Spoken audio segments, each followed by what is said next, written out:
ಪ್ರಾರ್ಥನೆ ಮಾಡೋಣ. ನಮ್ಮನ್ನು ಬಹಳವಾಗಿ ಪ್ರೀತಿಸುವಂತ ನಮ್ಮ ತಂದೆಯಾದ ದೇವರೇ, ನಿಮ್ಮ ಪರಿಶುದ್ಧ ನಾಮಕ್ಕೆ ಸ್ತೋತ್ರವಾಗಲಿ. ಈ ಒಂದು ಸಂಜೆ ವೇಳೆಯಲ್ಲಿ ಕರ್ತನೆ ಜೂಮ್ ಮೂಲಕ ನಿಮ್ಮ ಸನ್ನಿಧಿಯಲ್ಲಿ ಬರ್ತಾ ಇದ್ದೇವೆ. ನಿಮ್ಮ ವಾಕ್ಯದಿಂದ ಮಾತನಾಡು ಸ್ವಾಮಿ. ನಿಮ್ಮ ವಾಕ್ಯವೇ ನಮ್ಮನ್ನ ಬಲಪಡಿಸುತ್ತೆ. ನಿಮ್ಮ ವಾಕ್ಯವೇ ನಮ್ಮನ್ನ ಸ್ಥಿರಪಡಿಸುತ್ತೆ. ಕರ್ತನೆ, ನಿಮ್ಮ ವಾಕ್ಯವು ನಮ್ಮನ್ನ ಸ್ವಸ್ಥ ಮಾಡುತ್ತೆ. ನಿಮ್ಮನ್ನ ವಾಕ್ಯವೇ ನಮ್ಮನ್ನ ಉಜ್ಜೀವನಗೊಳಿಸುತ್ತೆ. ಈ ಸಮಯದಲ್ಲಿ ಕೇಳುವಂತ ವಾಕ್ಯಗಳ ಮೂಲಕ ನಾವು ನೂತನ ಬಲವನ್ನು ಹೊಂದುವಂತೆಯೂ ನಿಮಗಾಗಿ ಇನ್ನೂ ಹೆಚ್ಚಾಗಿ ಉಪಯೋಗಿಸಲ್ಪಡುವಂತೆಯೂ ಸಹಾಯ ಮಾಡಿ. ಜಾನ ಆಗಿರುವಂತವ್ರನ್ನ ಆಗುವಂತವ್ರನ್ನ ಆಶೀರ್ವದಿಸಿ ನಡೆಸಿ ಕ್ರಿಸ್ತನ ಯೇಸು ನಾಮದಲ್ಲಿ ತಂದೆ, ಆಮೇಲೆ ದೇವರ ನಾಮಕ್ಕೆ ಸ್ತೋತ್ರವಾಗಲಿ. ಇವತ್ತಿನ ಅಧ್ಯಾಯವನ್ನು ನೋಡೋಣ. ನಾವು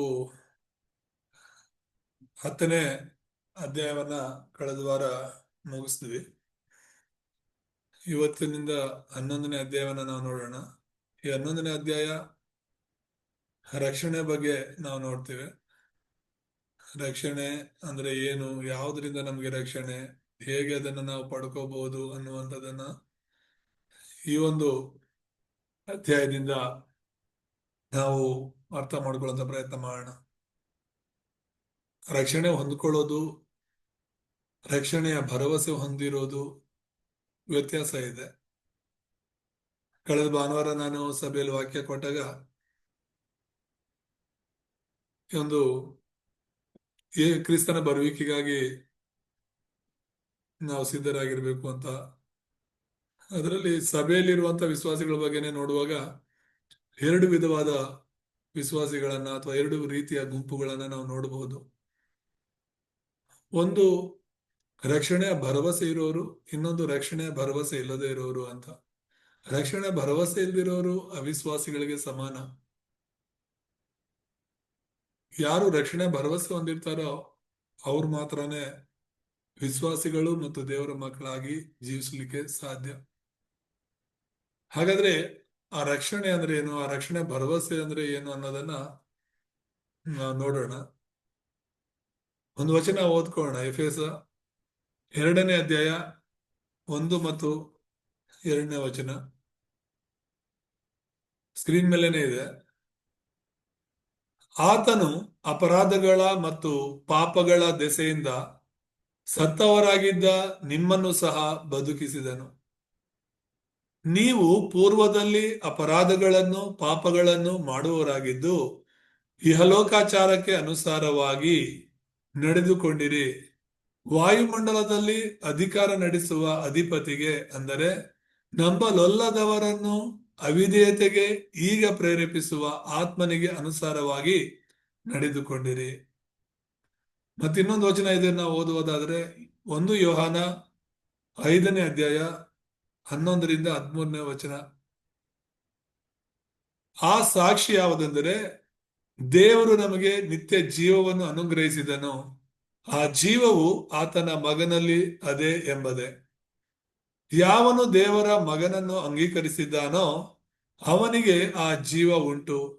ಯಾವನು ದೇವರ ಮಗನನ್ನು ಅಂಗೀಕರಿಸಲಿಲ್ಲವೋ ಅವನಿಗೆ ಆ ಜೀವವಿಲ್ಲ.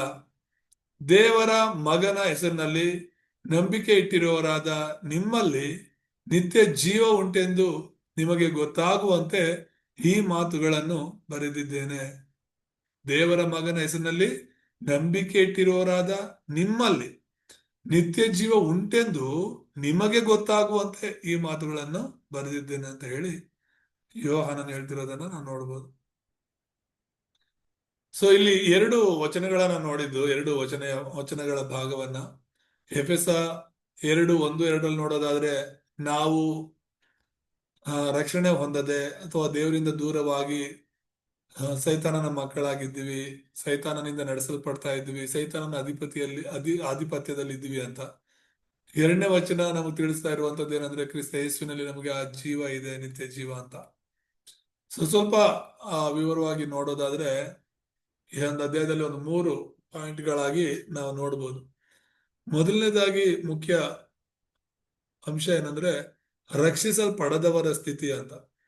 ರಕ್ಷಣೆ ಬಗ್ಗೆ ನಾವು ತಿಳ್ಕೋಬೇಕು ಅಂದ್ರೆ ಮೊದಲು ಆ ರಕ್ಷಣೆ ಹೊಂದದೇ ಇರುವವರ ಸ್ಥಿತಿ ಏನು, ಆ ಸ್ಥಿತಿನ ಅರ್ಥ ಮಾಡ್ಕೊಂಡಾಗ್ಲೇ ಅವ್ರಿಗೆ ರಕ್ಷಣೆ ಬೇಕು ಅನ್ನುವಂಥದ್ದು ನಮ್ಗೆ ಅರ್ಥ ಆಗುತ್ತೆ.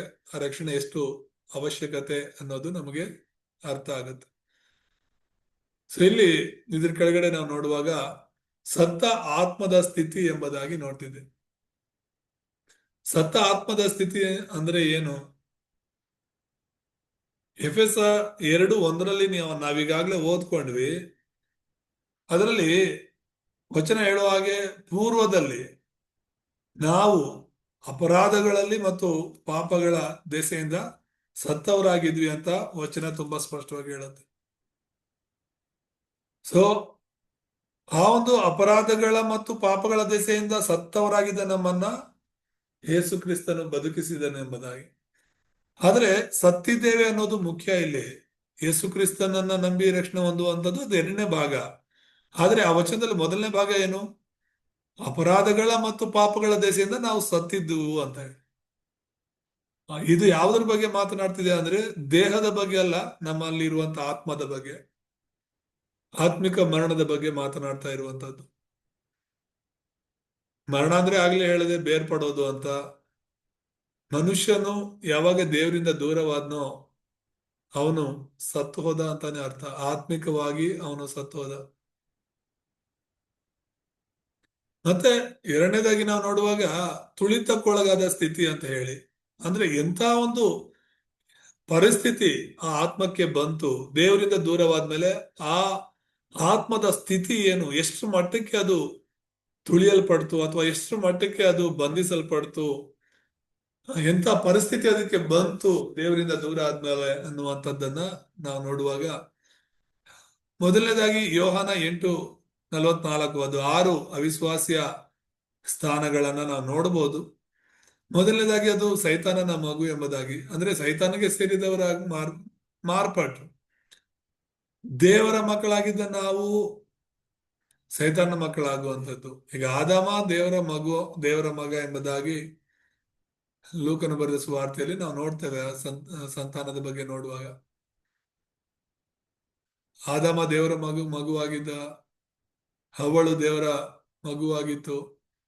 ಆದರೆ ಅವರು ಪಾಪ ಮಾಡಿದ್ರಿಂದ, ಏನು ಮಾಡಬೇಡ ಅಂತ ದೇವರು ಹೇಳಿದ್ರು ಅದನ್ನ ಮಾಡಿದ್ರಿಂದ ತಕ್ಷಣ ಅವರಲ್ಲಿದ್ದಂತ ದೇವರ ಮಹಿಮೆ ಅವರನ್ನ ಬಿಟ್ಟು ಹೋಯಿತು. ಮತ್ತು ಅವರು ದೇವರಿಂದ ದೂರವಾಗುವಂತ ಪರಿಸ್ಥಿತಿ ಬಂತು. ದೇವರಿಂದ ದೂರವಾದ್ಮೇಲೆ ಅವರು ಸೈತಾನನ ಮಕ್ಕಳಾಗಿ ಮಾರ್ಪಡ್ತಾರೆ. ದೇವರಿಂದ ದೂರ ಇರುವಂತ ಪ್ರತಿಯೊಬ್ಬರು ಕೂಡ ಸೈತಾನನ ಮಕ್ಕಳಾಗಿದ್ದಾರೆ ಅನ್ನೋದನ್ನ ನಾವು ಮೊದಲು ತಿಳ್ಕೋಬೇಕು. ಅವರು ಸೈತಾನನ ಮಕ್ಕಳಾಗಿರೋದ್ರಿಂದಲೇ ನಾವು ಅವ್ರಿಗೆ ಸುವಾರ್ತೆ ಸಾರ್ತಾ ಇರೋದು. ದೇವ್ರ ಮಕ್ಕಳಾಗಿರ್ಬೇಕಾಗಿರುವ ಅವರು ಸೈತಾನನ ಮಕ್ಕಳಾಗಿ ಬದುಕ್ತಿರೋದ್ರಿಂದಲೇ ಕ್ರೈಸ್ತರು, ದೇವರ ಮಕ್ಕಳು, ಅನ್ಯರಿಗೆ ಸುವಾರ್ತೆ ಸಾರ್ತಾ ಇದ್ದಾರೆ. ಆದ್ರೆ ಅವರಂತಿರೋದು ಮತಾಂತರ ಅಂತ. ಅವ್ರು ಕೊಟ್ಟಿರೋ ಹೆಸರೇನು? ಮತಾಂತರ ಮಾಡ್ತಿದ್ದಾರೆ ಅಂತ. ಆದ್ರೆ ನಾವು ಮಾಡ್ತಿರೋ ಕೆಲಸ ಏನು? ಸೈತಾನನ ಬಂಧನಗಳಿಂದ ಅವ್ರನ್ನ ಬಿಡಿಸ್ತಾ ಇರೋದು, ಪಾಪದಿಂದ ಅವ್ರನ್ನ ಬಿಡಿಸ್ತಾ ಇರೋದು, ನರಕಕ್ಕೆ ಹೋಗದೆ ಅವರನ್ನ ತಪ್ಪಿಸ್ತಾ ಇರೋದು. ಆದ್ರೆ ಸೈತಾನ ಜನರನ್ನ ಯಾಮಾರಿಸೋದಕ್ಕೆ ಸುಳ್ಳನ್ನು ಹೇಳ್ತಿದ್ದಾನೆ. ಅವನು ಆದಿಂದಲೂ ಸುಳ್ಳುಗಾರನೆಂಬುದಾಗಿ ಯೋಹಾನ 8:44 ನಾವು ನೋಡ್ತೇವೆ.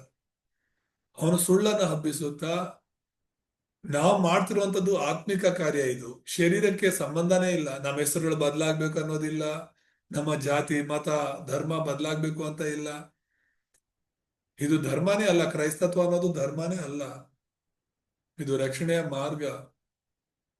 ಆದ್ರೆ ಇದನ್ನೆಲ್ಲ ಸೈತಾನ ಏನ್ ಮಾಡ್ತಿದ್ದಾನೆ ಜನರ ಮೂಲಕ, ರಾಜಕಾರಣಿಗಳ ಮೂಲಕ, ಅಂದ್ರೆ ಇದೊಂದು ಧರ್ಮ, ಇದೊಂದು ಜಾತಿ, ಇದನ್ನು ಮತಾಂತರ ಮಾಡ್ತಿದ್ದಾರೆ ಅಂತ ಹೇಳಿ. ಈಗ ನಮ್ಮ ದೇಶದಲ್ಲೇ ಸುಮಾರು 11-12 ರಾಜ್ಯಗಳಲ್ಲಿ ಒಂದು ಮತಾಂತರ ಕಾಯ್ದೆಯನ್ನ ತಂದಿದ್ದಾರೆ. ಮತಾಂತರ ಮಾಡಬಾರ್ದು ಅಂತ. ಆತರ ಏನಾದ್ರು ಮತಾಂತರ ಮಾಡೋದು ಗೊತ್ತಾದ್ರೆ ಅವ್ರಿಗೆ ಹಣ ಒಂದು 1 ಲಕ್ಷ 2 ಲಕ್ಷ ತನಕ ಅವರು ಆ ಫೈನ್ ಕಟ್ಟಬೇಕು. ಅಷ್ಟೇ ಅಲ್ಲದೆ ಜೈಲು ಕೂಡ 5-10 ವರ್ಷ ಅವರು ಜೈಲು ಶಿಕ್ಷೆ ಅನುಭವಿಸ್ಬೇಕು ಅಂತ ಸುವಾರ್ತೆ ಸಾರೋರು, ಬಲವಂತವಾಗಿ ಅದು ಕೂಡ. ಈ ರೀತಿ ಈಗ ಸುಮಾರು ರಾಜ್ಯಗಳಲ್ಲಿ ಅವ್ರು ಬಲವಂತವಾಗಿ ಮತಾಂತರ ಮಾಡಕ್ ಬಂದ್ರು ಅಂತ ಹೇಳ್ಬಿಟ್ಟು ಹಿಂದೂಗಳೇ ಕೆಲವರೆಲ್ಲ ದುಡ್ಡಿಗೆ ಆಸೆ ಪಟ್ಟು ಪಾಸ್ಟ್ಗಳನ್ನ ಹಿಡಿಸ್ತಿದ್ದಾರೆ, ಜೈಲಲ್ಲಿ ಕೂಡ ಹಾಕಲ್ಪಡ್ತಿದ್ದಾರೆ. ಸೈತಾನ ಸುಳ್ಳುಗಾರ. ನಾವು ಮಾಡ್ತಿರೋದು ಆತ್ಮಿಕ ಕಾರ್ಯ. ಅವನಿಂದ ಜನರನ್ನ ಬಿಡಿಸಿ, ಅವನಿಂದ ಆತ್ಮಗಳನ್ನ ಬಿಡಿಸಿ ದೇವರ ಕಡೆಗೆ, ದೇವರ ರಾಜ್ಯದ ಕಡೆ ನಡೆಸ್ತಾ ಇರೋದು.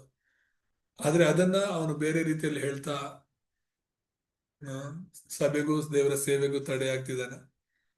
ಸೊ ದೇವರಿಂದ ದೂರ ಇರೋ ಪ್ರತಿಯೊಬ್ಬನು ಕೂಡ ಸೈತಾನನ ಮಗುವಾಗಿದ್ದಾನೆ. ಅದು ನಮ್ಮ ಕುಟುಂಬದಲ್ಲೇ, ನಮ್ಮ ಗಂಡ ಇರ್ಬೋದು, ನಮ್ಮ ಹೆಂಡತಿ ಇರ್ಬೋದು, ನಮ್ಮ ಮಕ್ಕಳು ಇರ್ಬೋದು, ನಮ್ಮ ಸಂಬಂಧಿಕರು, ಸ್ನೇಹಿತರು. ಅವ್ರು ನೋಡೋದಕ್ಕೆ ಎಷ್ಟು ಚೆನ್ನಾಗಾದ್ರೂ ಇರ್ಲಿ, ಅಥವಾ ಎಷ್ಟು ಹಣ ಆದ್ರೂ ಇರ್ಲಿ, ಎಷ್ಟು ಒಳ್ಳೆ ಸ್ಥಾನಮಾನದಲ್ಲಾದ್ರೂ ಇರ್ಲಿ, ಅವ್ರನ್ನ ನಾವು ನೋಡುವಾಗ ಆತ್ಮಿಕ ಕಣ್ಣುಗಳಿಂದ ನೋಡ್ಬೇಕು. ಶಾರೀರಿಕ ಕಣ್ಣುಗಳಿಂದ ನೋಡಿದ್ರೆ ಅವ್ರ ಲೈಫ್ ಪರವಾಗಿಲ್ಲ, ಸೆಟ್ಲ್ ಆಗ್ಬಿಟ್ಟಿದ್ದಾರೆ, ಚೆನ್ನಾಗಿದ್ದಾರೆ, ಅವ್ರ ಕುಟುಂಬ ಚೆನ್ನಾಗಿದೆ, ಮನೆ ಚೆನ್ನಾಗಿದೆ ಅಂತ ನಮ್ಗನ್ಸುತ್ತೆ. ಶಾರೀರಿಕವಾದ ಕಣ್ಣುಗಳು ತೆರೆಯಲ್ಪಟ್ಟವರು ಅವರನ್ನ ಶಾರೀರಿಕವಾಗಿ ಮಾತ್ರ ನೋಡ್ತಾರೆ. ನಾವು ಕೂಡ ಈ ತರ ಇರ್ಬೇಕು ಅಂತ ಆಶಿಸ್ತಾರೆ. ಆತ್ಮಿಕವಾದ ಕಣ್ಣುಗಳು ತೆರೆಯಲ್ಪಟ್ಟವರು ಆತ್ಮಿಕವಾಗಿ ಅವ್ರು ನೋಡ್ತಾರೆ. ಅವ್ರು ಎಂತ ಸ್ಥಾನಮಾನದಲ್ಲಿದ್ರು ಕೂಡ ಅವ್ರಿಗೆ ರಕ್ಷಣೆ ಅವಶ್ಯಕತೆ ಇದೆ. ಅವರು ಸೈತಾನನ ಮಗುವಾಗಿದ್ದಾರೆ, ಅವ್ರನ್ನ ದೇವ್ರ ಕಡೆ ನಡೆಸ್ಬೇಕು ಅನ್ನುವಂತ ಆತ್ಮಿಕ ದೃಷ್ಟಿಯಿಂದ ನೋಡ್ತೇವೆ. ಎರಡನೇ ಸಮಸ್ಯೆ ಏನು, ಅಥವಾ ಎರಡನೇ ಸ್ಥಿತಿ ಏನು? ದೇವರಿಂದ ದೂರವಾಗಿರುವಂತಹ ಆತ್ಮದ ಎರಡನೇ ಸ್ಥಿತಿ ಏನಂದ್ರೆ, ಅದು ಎಫೆಸ 2:2 ಹೇಳುವ ಹಾಗೆ ಒಂದು ಸೈತಾನನ ಗುಲಾಮತನದಲ್ಲಿ ಅಥವಾ ಸೈತಾನನ ಅಧಿಕಾರಕ್ಕೆ ಒಳಗಾಗಿ ವಿಗ್ರಹಾರಾಧನೆ ಮಾಡುವವನಾಗಿದ್ದಾನೆ. ಜನರೆಲ್ಲರೂ ಈ ಲೋಕದಲ್ಲಿ ಸತ್ಯ ದೇವರಿಂದ ದೂರ ಆದ್ಮೇಲೆ ಸುಳ್ಳಾದ ದೇವರುಗಳನ್ನ ಇಟ್ಕೊಂಡು ನಾನಾ ದೇವರುಗಳನ್ನ ಪೂಜೆ ಮಾಡ್ತಿರೋದನ್ನ ನಾವು ನೋಡ್ತಾ ಇದ್ದೇವೆ. ಆತ್ಮಿಕವಾಗಿ ಕತ್ತಲೆಯಲ್ಲಿದ್ದಾರೆ ಅವರು. ಈಗ ಹುಚ್ಚರು ತಾವೇನ್ ಮಾಡ್ತಿದಾರೋ ಅದೇ ಸರಿ ಅನ್ಕೊಳ್ತಾರಲ್ವಾ. ಮಾನಸಿಕ ಅಸ್ವಸ್ಥರು ನಮಗ್ ಮಾತ್ರ ಅವ್ರು ಮಾಡ್ತಿರೋ ಸರಿ ಇಲ್ಲ, ಅವ್ರ ಬಟ್ಟೆ ಸರಿ ಇಲ್ಲ, ಅವ್ರು ತಿಂತಿರೋ ಊಟ ಸರಿ ಇಲ್ಲ, ಕೂತಿರೋ ಜಾಗ ಸರಿ ಇಲ್ಲ ಅಂತ ಅನಿಸ್ತಿರುತ್ತೆ. ಆದ್ರೆ ಅವ್ರ ಜಾಗದಲ್ಲಿದ್ದು ನಾವು ನೋಡುವಾಗ ಖಂಡಿತ ಅವ್ರು ಯಾವ್ದೋ ಒಂದು ಒಳ್ಳೆ ಪ್ರಪಂಚದಲ್ಲಿದ್ದ ಹಾಗೆ, ಒಳ್ಳೆ ಜಾಗದಲ್ಲಿ ಒಳ್ಳೆ ಊಟ ತಿಂತಿರೋ ಹಾಗೆ ಅವ್ರಿಗನ್ಸ್ತಿರುತ್ತೆ.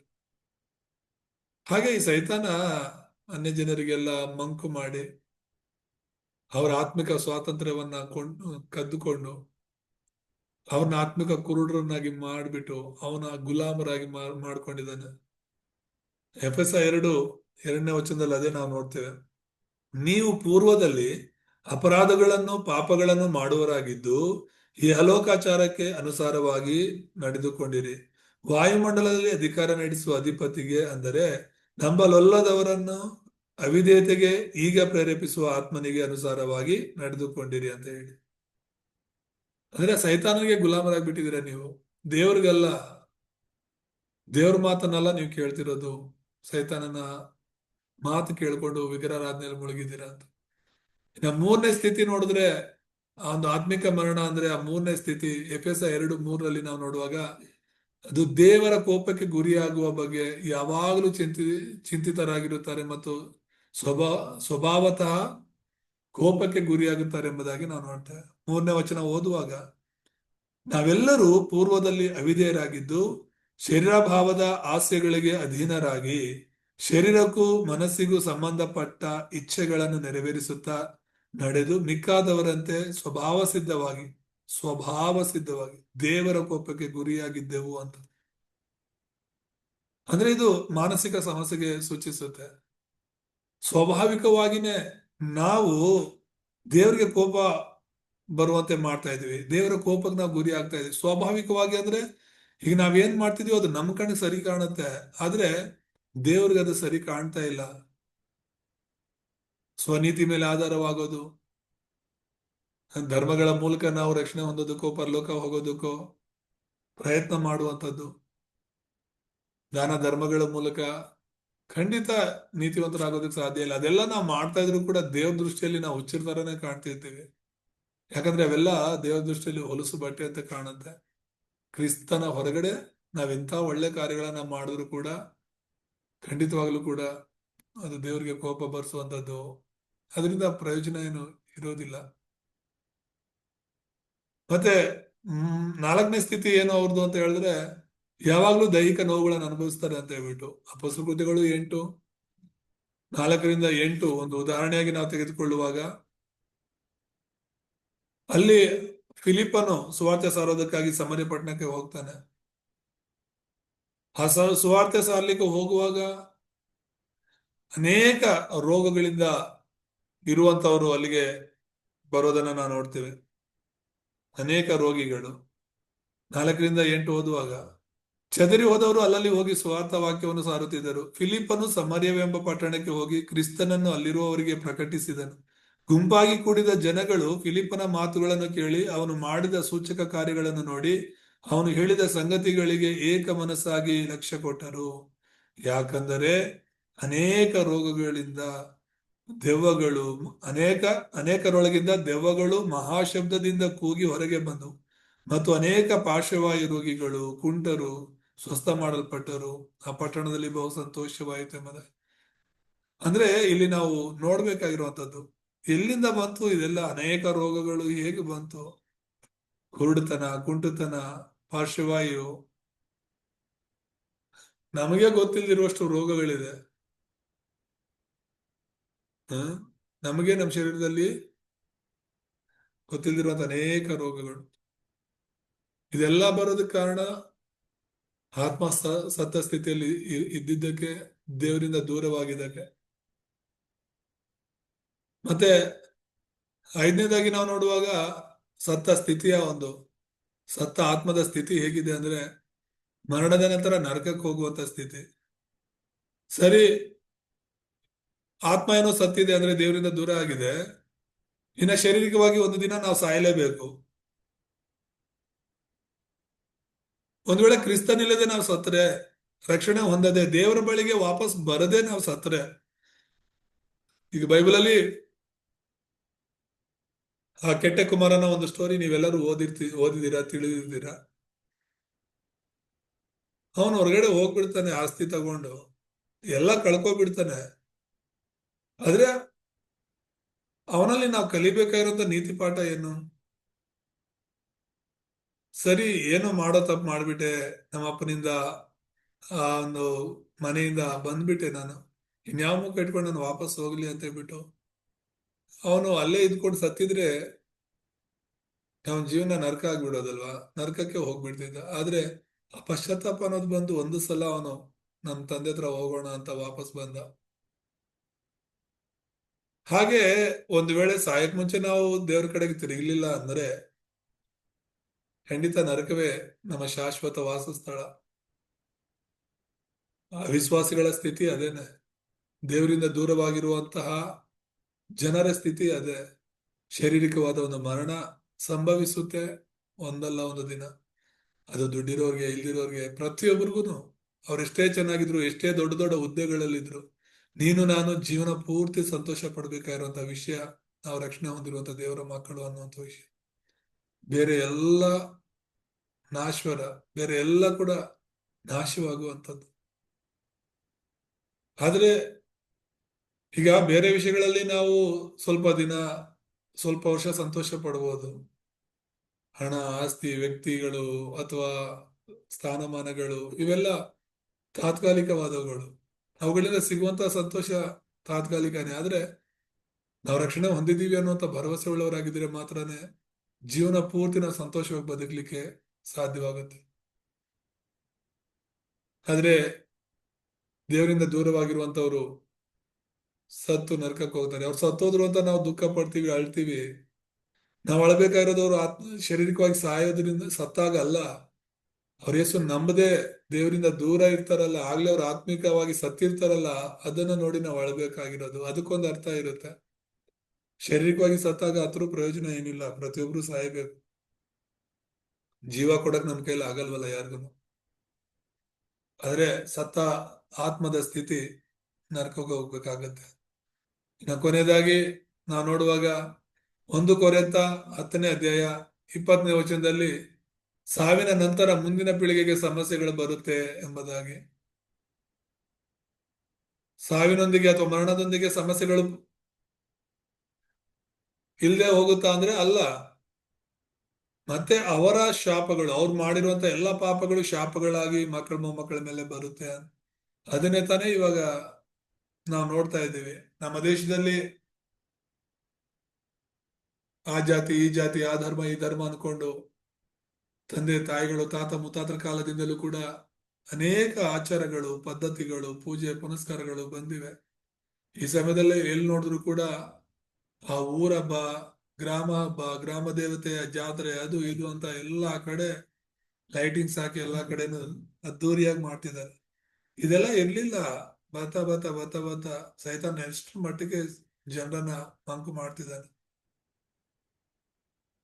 ಸ್ವಲ್ಪ ನಾವು ಅದ್ರ ಕಡೆ ಗಮನ ಕೊಡ್ಬೇಕು, ಪ್ರಾರ್ಥಿಸ್ಬೇಕು. ಹ್ಮ್ ಯಾಕಂತ ಹೇಳಿದ್ರೆ ಅವ್ರ ಏನೆಲ್ಲ ಮಾಡ್ತಿದಾರೋ ತಿನ್ನೋದಕ್ಕೆ, ಕುಡಿಯೋದಕ್ಕೆ, ಮಜಾ ಮಾಡೋದಕ್ಕೆ ಮಾಡ್ತಿರ್ತಾರೆ. ಒಂಥರ ಎಂಜಾಯ್ಮೆಂಟ್ ಅವ್ರಿಗೆ. ಒಂದ್ 4 ದಿನ ಅದನ್ನೆಲ್ಲ ತಿನ್ನೋದು, ಕುಡಿಯೋದು, ಮಜಾ ಮಾಡೋದು, ಫ್ರೆಂಡ್ಸ್ ಜೊತೆ, ಸಂಬಂಧಿಕರ ಜೊತೆ ಕೂಡಿರೋದು. ಆದ್ರೆ ಅವ್ರು ಮಾಡ್ತಿರೋದೆಲ್ಲವೂ ಶಾಪಗಳಾಗಿ ಅವ್ರ ಮಕ್ಕಳ ಮೇಲೆ, ತಲೆಮಾರುಗಳ ಮೇಲೆ ಬರ್ತಾ ಇದೆ.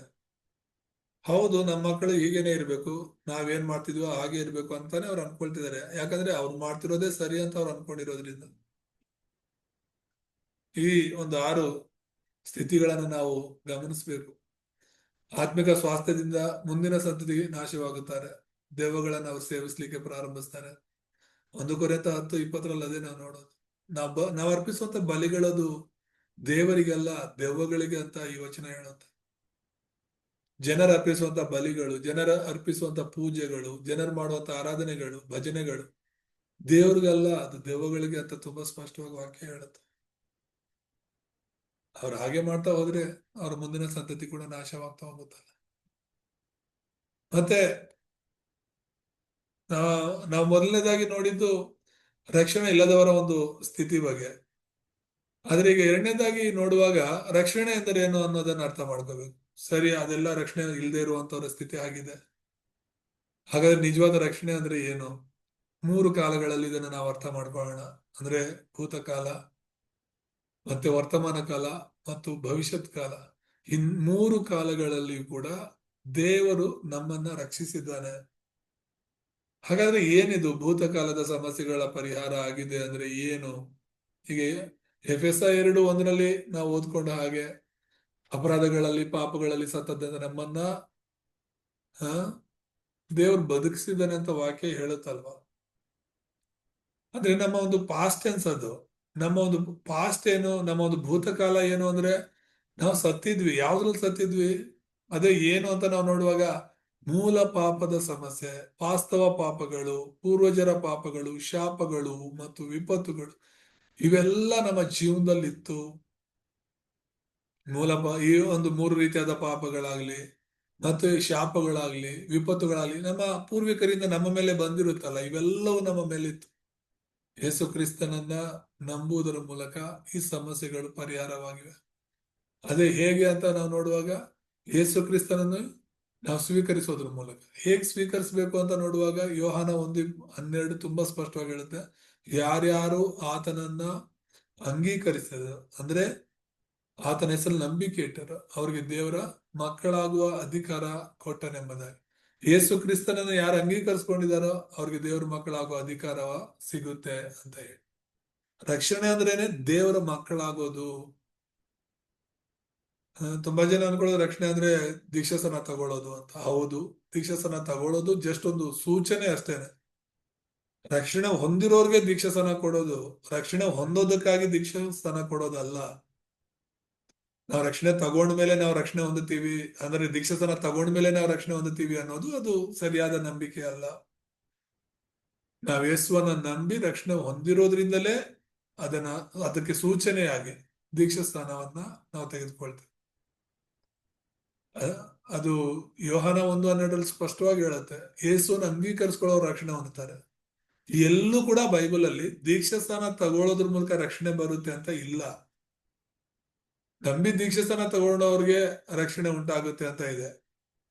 ಆದ್ರೆ ನಂಬೋದು ತುಂಬಾ ಮುಖ್ಯ, ದೀಕ್ಷಾಸ್ಥಾನ ಅಲ್ಲ ಇಲ್ಲಿ ಮುಖ್ಯ. ಒಂದ್ ವೇಳೆ ನಂಬಿ ನೀನ್ ದೀಕ್ಷಾಸ್ಥಾನ ತಗೊಂಡಿಲ್ಲ ಅಂದ್ರೂ ಕೂಡ ನಿನ್ನ ನಂಬಿಕೆ ನಿನ್ನ ರಕ್ಷಿಸುತ್ತೆ. ಆದ್ರೆ ದೀಕ್ಷಾಸ್ಥಾನ ತಗೊಂಡು ಕೂಡ ನೀನು ನಂಬದೇ ಇದ್ರೆ, ನಂಬಿಕೆ ಇಲ್ಲದೆ ನೀನ್ ದೀಕ್ಷಾಸ್ಥಾನ ತಗೊಂಡ್ರೆ ಅದು ರಕ್ಷಣೆ ಸಿಗೋದಿಲ್ಲ ಅಲ್ವಾ.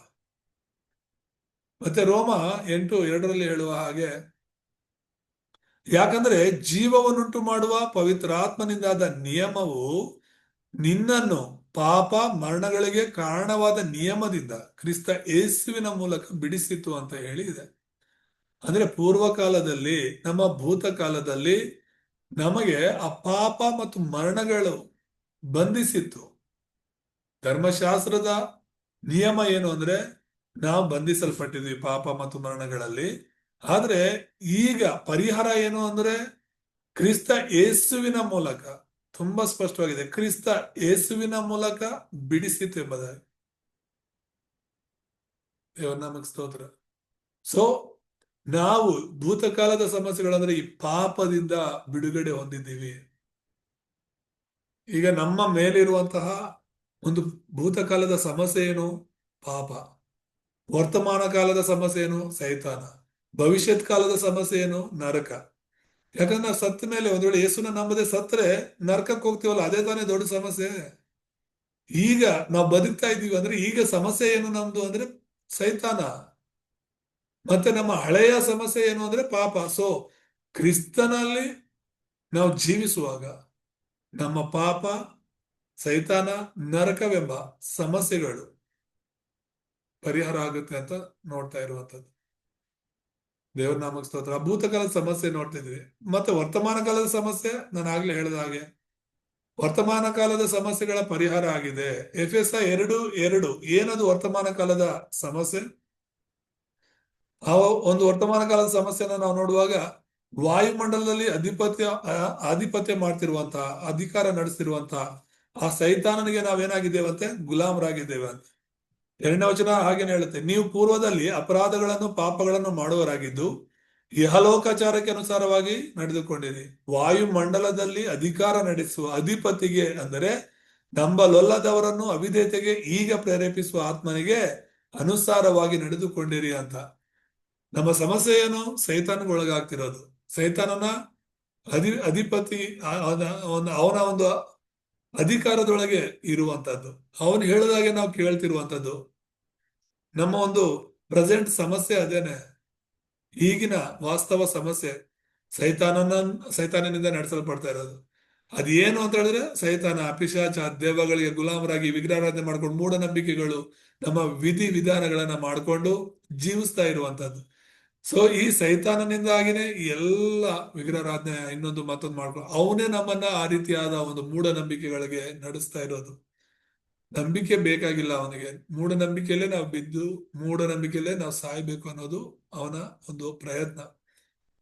ಹಾಗಾಗಿನೇ ಸೈತಾನನ ವಿಷಯದಲ್ಲಿ ನಾವು ಎಚ್ಚರಿಕೆಯಾಗಿರ್ಬೇಕು. ರಕ್ಷಣೆ ಅಂದ್ರೆ ಏನು?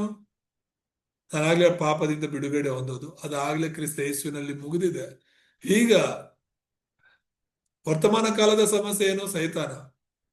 ಸೈತಾನಿಂದ ದೇವರು ನಮಗೆ ಬಿಡುಗಡೆ ಕೊಡ್ತಾನೆ. ಪುರಾವೇನು? ಯೇಸುವಿನಲ್ಲಿ ನಾವು ರಕ್ಷಣೆ ಹೊಂದಿದಾಗ ನಮ್ಮಲ್ಲಿ ಶಾಂತಿ ಸಿಗುತ್ತೆ, ನಮಗೆ ಸಮಾಧಾನ ಸಿಗುತ್ತೆ, ಮತ್ತು ನಮ್ಮ ಪ್ರಾರ್ಥನೆಗಳಿಗೆ ದೇವರು ಉತ್ತರ ಕೊಡ್ತಾನೆ. ಎಫೆಸ 2:7 ನಾವು ಓದುವಾಗ ಅಲ್ಲಿ ಹೀಗೆ ಬರೆಯಲ್ಪಟ್ಟಿದೆ, ಕ್ರಿಸ್ತ ಯೇಸುವಿನಲ್ಲಿ ನಮಗೆ ಮಾಡುವ ಉಪಕಾರದ ಮೂಲಕ ತನ್ನ ಅಪಾರವಾದ ಕೃಪಾತಿಶಯವನ್ನು ಮುಂದಣ ಯುಗಗಳಲ್ಲಿ ತೋರಿಸಬೇಕೆಂದು ಕ್ರಿಸ್ತ ಯೇಸುವಿನಲ್ಲಿರುವ ನಮ್ಮನ್ನು ಆತನೊಂದಿಗೆ ಎಬ್ಬಿಸಿ ಪರಲೋಕದಲ್ಲಿ ಆತನೊಂದಿಗೆ ಕೂಡಿಸಿದ್ದಾನೆಂಬುದಾಗಿ. 5ನೇ ವಚನದಿಂದಲೇ ನಾವು ನೋಡಬಹುದು, ಅಪರಾಧಗಳ ದೆಸೆಯಿಂದ ಸತ್ತವರಾಗಿದ್ದ ನಮ್ಮನ್ನು ಕ್ರಿಸ್ತನೊಂದಿಗೆ ಬದುಕಿದನು, ಕೃಪೆಯಿಂದಲೇ ರಕ್ಷಣೆ ಹೊಂದಿದವರಾಗಿದ್ದೀವಿ. ನಾವು ರಕ್ಷಣೆ ಹೊಂದಿರೋದ್ರಿಂದಲೇ ದೇವರ ಮಕ್ಕಳಾಗಿದ್ದೀವಿ. ದೇವರ ಮಕ್ಕಳಾಗಿರೋದ್ರಿಂದಲೇ ನಾವು ಶಾಂತಿ ಸಮಾಧಾನ ಹೊಂದಿದ್ದೇವೆ, ಮತ್ತು ನಮ್ಮ ಪ್ರಾರ್ಥನೆಗಳಿಗೆ ಉತ್ತರ ಸಿಗುತ್ತೆ ಎಂಬುದಾಗಿ. ದೇವರ ಮಕ್ಕಳ ಪ್ರಾರ್ಥನೆಗೆ ದೇವರು ಉತ್ತರ ಕೊಡ್ತಾನೆ ಎಂಬುದಾಗಿ ನಾವು ನೋಡ್ತೇವೆ. ದೇವರ ನಾಮಕ್ಕೆ ಸ್ತೋತ್ರ. ಹಾಗೇನೆ 14ನೇ ಅಧ್ಯಾಯ, ಯೋಹಾನ ಸುವಾರ್ತೆ 14ನೇ ಅಧ್ಯಾಯದಲ್ಲಿ 27ನೇ ವಚನವನ್ನ ನಾವು ನೋಡೋದಾದ್ರೆ, ಅಲ್ಲಿ ಶಾಂತಿಯನ್ನು ನಿಮಗೆ ಬಿಟ್ಟು ಹೋಗುತ್ತೇನೆ, ನನ್ನಲ್ಲಿರುವಂತಹ ಶಾಂತಿಯನ್ನು ನಿಮಗೆ ಕೊಡುತ್ತೇನೆ, ಲೋಕ ಕೊಡೋ ರೀತಿಯಿಂದ ನಾನು ನಿಮಗೆ ಕೊಡುವುದಿಲ್ಲ, ನಿಮ್ಮ ಹೃದಯವು ಕಳವಳಗೊಳ್ಳದಿರಲಿ, ಹೆದರದಿರಲಿ ಎಂಬುದಾಗಿ. ಸೊ ಹೀಗೆ ಈ ಒಂದು ಭೂತಕಾಲ ಮತ್ತು ವರ್ತಮಾನದ ಕಾಲದ ಸಮಸ್ಯೆಗಳು ಪರಿಹಾರ ಆಗಿವೆ ಎಂಬುದಾಗಿ ನೋಡ್ತಾ ಇದ್ದೇವೆ.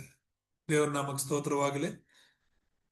ಈ ವಾಕ್ಯದಿಂದ ದೇವರು ನಮ್ಮನ್ನ ಬಲಪಡಿಸಲಿ. ಮುಂದಿನ ವಾರ ಭವಿಷ್ಯತ್ ಕಾಲದ ಸಮಸ್ಯೆನ ಹೇಗೆ ದೇವರು ಪರಿಹರಿಸಿದ್ದಾರೆ ಮತ್ತು ಆ ಆ ಒಂದು ರಕ್ಷಣೆ ಭರವಸೆ ಅಂದ್ರೆ ಏನು, ಹೇಗೆ ಅದನ್ನ ಹೊಂದ್ಕೋಬೇಕು, ನಾವು ಬಲವಾಗಿ ಹೇಗೆ ಹಿಡ್ಕೋಬೇಕು ಅನ್ನೋದ್ರ ಬಗ್ಗೆ ನೋಡೋಣ, ಪ್ರಾರ್ಥನೆ ಮಾಡ್ಕೊಳ್ಳೋಣ. ನಮ್ಮನ್ನು ಬಹಳವಾಗಿ ಪ್ರೀತಿಸುವಂತ ನಮ್ಮ ತಂದೆ ದೇವರೇ, ಈ ವಾಕ್ಯದಿಂದ ನಮ್ಮನ್ನ ಬಲಪಡಿಸಿದ್ದಕ್ಕಾಗಿ ಸ್ತೋತ್ರ. ಜನರ ಎಲ್ಲ ನಿನ್ನ ಮಕ್ಕಳನ್ನ ಆಶೀರ್ವದಿಸಿ ಮುಂದಿನ ವಾರ ನೋಡೋ ತನಕ ನೀವೇ ನಮ್ಮ ಜೊತೆ ನಡೆಸಿ. ಕ್ರಿಸ್ತ ಯೇಸುವಿನ ಪ್ರಾರ್ಥಿಸ್ತೇನೆ ತಂದೆ.